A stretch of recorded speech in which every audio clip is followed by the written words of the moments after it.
Et on est en direct sur LMTV, ça y a plus qu'à. Nous sommes le vendredi soir, il est 19h23. En tout cas, pour ceux qui nous regardent en direct, évidemment, si vous regardez la rediff, ça marche beaucoup moins bien. Mais en tout cas, ce qui est sûr, c'est qu'on va parler tout de suite du Pays du Môme. Au Pays du Môme, c'est le nom de ce festival jeune public en Pays du Mans. Et pour en parler, je suis avec Patricia et Steve. Jean, merci d'être resté avec nous. Si vous avez des questions, la moindre question, vous n'hésitez pas. Ça parlait beaucoup d'ailleurs pendant la pub, là, sur les Amérindiens, les Indiens. C'est un sujet évidemment passionnant. Je veux dire que juste après, dans la suite de l'émission, Audrey Angot sera présente pour nous parler de la nuit. Alors je vais y arriver parce que la nuit du digital et des réseaux au féminin. Voilà, c'est pas facile à dire. Je l'ai juste en face de moi en régie. Je vais m'entraîner pour le dire correctement tout à l'heure, Audrey, promis. Et puis Annie Hamelin sera là. C'est une artiste chanteuse. Elle fait du théâtre et on parlera bien sûr de son actualité. Le Pays du Môme, 27 mars, 29 avril. Ça fait 7 ans déjà que ce festival existe. Déjà. Ça veut dire qu'il y a à la fois une vraie demande et un vrai succès, une vraie rencontre. Tout à fait. Surtout de belles rencontres, en fait, je crois. On peut dire ça, parce qu'à la base, l'aventure est partie à 3. Et puis progressivement, effectivement, d'autres acteurs de la culture, des communes... il y a un côté du réseau qui est très diversifié, et puis il y a un vrai plaisir à travailler ensemble, ce qui fait qu'effectivement, chaque année, on peut repartir comme le printemps. Spectacle jeune public, parce qu'évidemment, c'est la cible de ce festival, comme son nom l'indique, au Pays du Môme. Voilà, 13 lieux, 42 représentations, 9 compagnies. Ça veut dire qu'il y a beaucoup de gens qui se mettent en action autour de cette envie de partager ces spectacles auprès du jeune public. Oui, c'est ça, c'est-à-dire que c'est un collectif qui est à la base. Oui. Ce soir, je porte-parole des 13 structures. Voilà. Je vous remercie, parce que voyez, on parlait de TF1, tout ça, là non plus, moi je peux pas en mettre... c'est pas possible. Quoi. Ils sont tous derrière, d'ailleurs. Non, voilà. Ce qu'il faut savoir, voilà, c'est un vrai collectif avec une vraie envie de travailler ensemble, avec des gens qui viennent de tout le pays, en fait, et qui nous rejoignent parce qu'il y a le projet qui les intéresse, de proposer du jeune public sur les territoires, dans des salles qui sont déjà dédiées au spectacle ou des salles qui accueillent des spectacles juste à ce moment-là, avec certains où il y a des professionnels. Des fois, ce ne sont que des élus culturels qui veulent développer dans leur commune. Alors, des fois, ça va être des séances pour tout le public. Des fois, ça va être que pour des scolaires. Enfin, voilà, il y a vraiment toutes les... Oui, puis il y a toutes les structures. C'est ça qu'on parle de structures, mais alors, voilà, ça peut être des institutionnels, ça peut être des salles de spectacle. Il y a vraiment, je vois l'éolienne, l'Excelsior, le Rabelais, évidemment, la MJC Ronceret, mais les Pays de la Loire, le département, enfin, voilà. C'est ça, le pari, c'est de proposer une itinérance à la fois des compagnies sur tout le territoire qui vont faire 6 ou 7 ou 8 représentations, et aussi de l'itinérance des publics. L'idée, c'est que si on a loupé le spectacle à côté de chez nous, on peut le retrouver à 10 km. Et voilà, l'idée, c'est de pouvoir, avec une tarification qui est la même partout, il y a une cohérence, et ça demande aussi une façon de faire qui n'est pas évidente. On se connaît bien maintenant, on a envie de travailler ensemble. C'est une vraie aventure qu'on vit ensemble depuis maintenant 7 ans, mais on a toujours plaisir à le faire et à se retrouver chaque année. Ouais. Il y a un vrai besoin de promouvoir ces spectacles jeunes publics. Est-ce qu'ils sont courants? Est-ce qu'ils existent de manière fréquente ou pas dans le paysage culturel habituel, si je puis dire? La volonté en particulier, je pense, c'est de pouvoir traiter tous les thèmes. On a eu dans le festival des thèmes qui sont en général très joyeux, puis des thèmes aussi qui sont plus dans la réflexion, qui sont plus dans l'interrogation. On a eu des thèmes sur la séparation.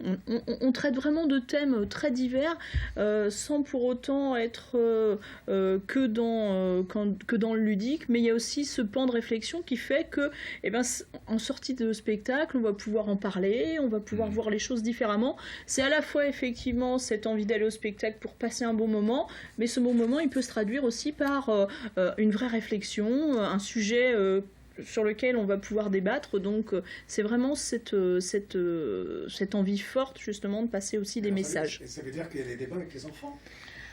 À chaque fin de spectacle, en fait. Ça, c'est une tradition. Tu peux en parler encore plus. Le pari, il est là aussi. C'est-à-dire que les enfants sont capables aussi d'une certaine réflexion par rapport à un spectacle qui va les toucher personnellement, ou alors l'envie de discuter. Alors, ça peut être avec les enseignants si c'est des séances scolaires. On peut aussi être amené à intervenir avec les enseignants pour les aider à... Par exemple, sur la séparation, on est intervenu dans les classes parce qu'il y a des enfants qui étaient touchés vraiment par ça et qui ont reçu le spectacle différemment d'un copain qui n'avait pas vécu ça. Donc, les enseignants, parfois, sont un peu Alors il y a des dossiers pédagogiques, tout dépend des compagnies, mais l'idée c'est de les accompagner aussi. Ça peut être des parents en famille, donc là par contre ça se passe en famille, donc voilà. Ça peut être avec les centres de loisirs sur les mercredis, avec ou des concerts ou des spectacles. Il y a plein de formules comme ça qui fait que les enfants sont amenés à...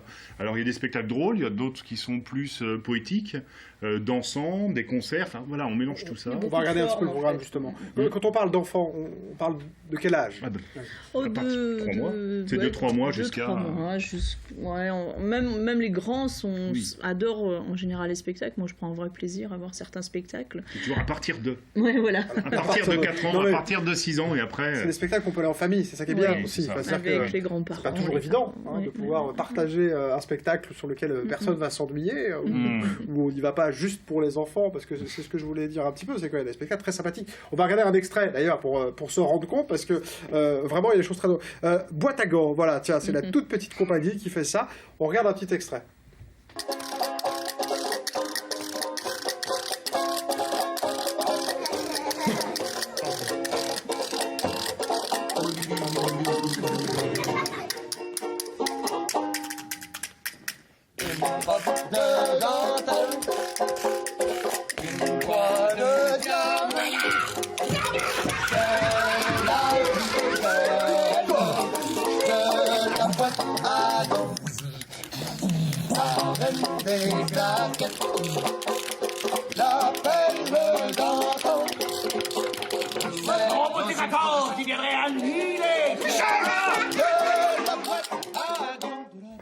Il faut barrer. La toute petite compagnie. Bon, je peux le dire, ce sera le 29 mars à la salle Saint-Christophe, le 30 mars à François Rabelais, et puis le 1er avril, le MJC Ronceret.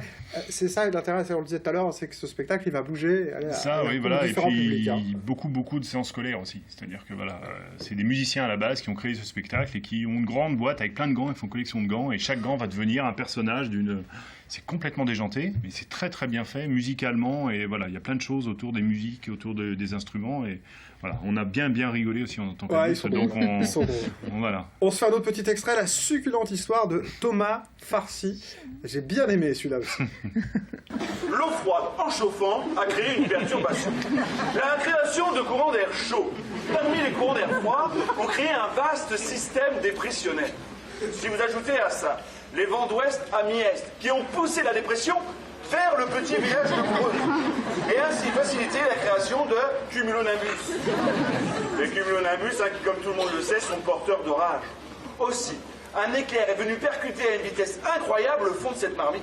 Et plus exactement, notre carotte et notre saucisson. Et voilà. Ok.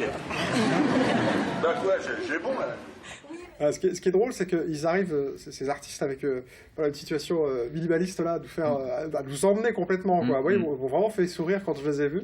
La compagnie était à la rue, ils sont avec nous depuis 2 ou 3 ans, puisqu'il y a des structures qui les découvrent et qui veulent les programmer l'année d'après. Donc en fait, c'est pour dire le... Il faut les garder, parce que c'est compliqué. Ils sont très très bien. C'est formidable. C'est un vrai plaisir. Donc, je ne dois pas tout dire là, parce que bien sûr vous irez voir sur le site internet. Il y a des spectacles pour les tout minots, on en parlait tout à l'heure, comme la première neige. Voilà, 0-6 ans, là aussi c'est sympa de pouvoir emmener les tout petits. C'est ça, c'est une compagnie qu'on connaît bien aussi, qui vient avec beaucoup de projets très très jolis. Et c'est souvent l'occasion de voir qu'il y a des spectacles qui sont tirés de littérature jeunesse.